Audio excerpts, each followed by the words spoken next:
Comment rogner des photos sous différents formats originaux, comme les formats que vous avez sous les yeux, un rectangle, une flèche, un rond, un quadrillage. Vous allez voir, c'est très simple et il y a plein de façons de faire. Alors, je vais prendre cette photo initiale comme terrain de jeu et je vais d'abord vous montrer que lorsque vous sélectionnez la photo, vous accédez dans la rubrique format de l'image à une fonction de rogne. Alors, la rogne classique, vous avez 3 niveaux de rogne. Le premier niveau de rogne, vous le connaissez sans doute. Vous avez des bords que vous rapprochez, que vous pouvez prendre en diagonale et recadrer la photo, je ne sais pas, par exemple sur le visage. Pour valider cette rogne, vous cliquez en dehors et vous voyez que vous avez obtenu cette image. Je reviens en arrière, je récupère ma photo initiale. Ça, c'est la première rogne. La rogne, quand vous cliquez sur rogne, vous avez les bords que vous changez. Vous avez la possibilité aussi de rogner à la forme. Alors, si vous transformez un rectangle en triangle, par exemple, eh bien, ça vous forme le triangle directement. Vous pouvez rogner à la forme avec, je ne sais pas, un cœur, par exemple. Ça vous donne la photo dans le cœur. Donc, tout ça, c'est très important de savoir le faire.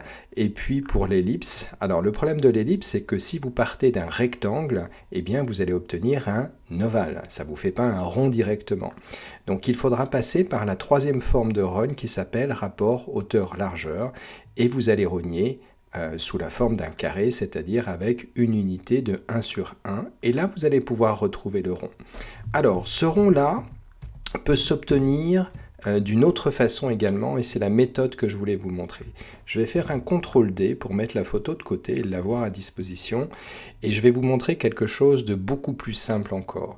Si vous souhaitez transformer cette photo rectangulaire en photo ronde, vous allez prendre dans Accueil, une forme qui va être une ellipse, et cette ellipse, vous allez appuyer en même temps que vous allez la dessiner sur la touche Shift de votre clavier. La touche Shift, c'est la flèche vers le haut, c'est la flèche de majuscule vers le haut. Regardez, je dessine un rond parfait, je positionne mon rond sur le visage, sur la jaune que je veux avoir, je sélectionne la photo, j'appuie sur Shift, je sélectionne le rond, et regardez, format de la forme, fusionner les formes, et intersecter.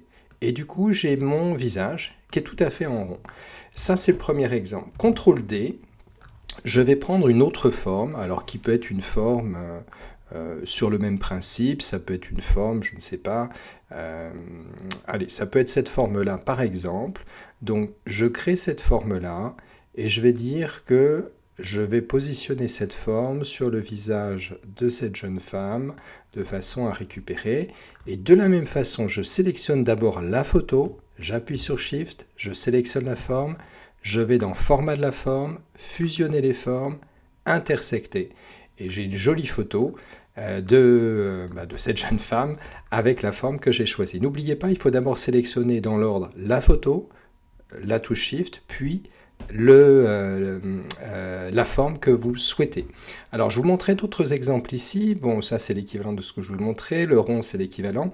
Ça, c'est un petit peu particulier. Ça se fait d'une façon un petit peu différente, puisque ce quadrillage-là, je l'ai obtenu de cette façon-là. Je prends une zone de texte, voilà, que j'étends. Je vais insérer un symbole, et je vais prendre dans ces symboles ce carré. Voilà, alors vous allez le retrouver, ce carré c'est une police Wingdings, comme vous voyez là, et je vais insérer. Je ferme. Alors ici, j'ai un premier carré, un deuxième. Je me mets ici, je fais CTRL-V, CTRL-V, CTRL-V, je le fais plein de fois pour avoir plein de carrés. Alors, imaginons que je souhaite avoir des tout petits carrés comme ça, voilà, et que cette ligne-là, je vais la répéter. Donc je me mets ici, CTRL-C, je vais à la ligne, CTRL-V, je vais à la ligne CTRL-V, à la ligne CTRL-V, à la ligne CTRL-V. Alors, j'ai sauté des lignes en trop, je suis allé un peu vite. Je supprime ces lignes-là, CTRL-V, CTRL-V. Et je pense que là, le quadrillage va couvrir l'essentiel de la photo.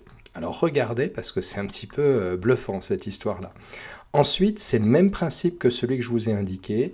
Je vais positionner, alors je récupère cette photo. Je récupère ces éléments que je vais passer en premier plan. Je vais fermer ces propositions. Donc j'ai bien mes petits carrés sur la photo. La photo est dessous.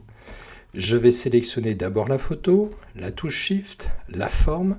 Je retourne sur Format de la forme, fusionner les formes, et intersecter. Voilà. J'ai cette forme. Alors, est-ce que c'est intéressant d'avoir ce type de forme? Bien sûr, sur un visage, ça n'est pas forcément pertinent. Imaginez un paysage, imaginez autre chose, imaginez une autre forme, et vous allez pouvoir produire ce genre de photo.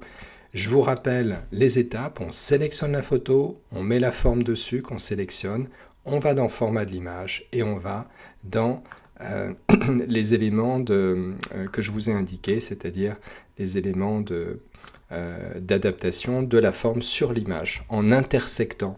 Voilà, je vous ai expliqué. Maintenant, c'est à vous de jouer. Exercez-vous avec différentes formes, amusez-vous, et vous y arriverez dans quelques secondes en suivant les étapes de ce tuto. Vous allez y arriver sans souci. À vous de jouer maintenant.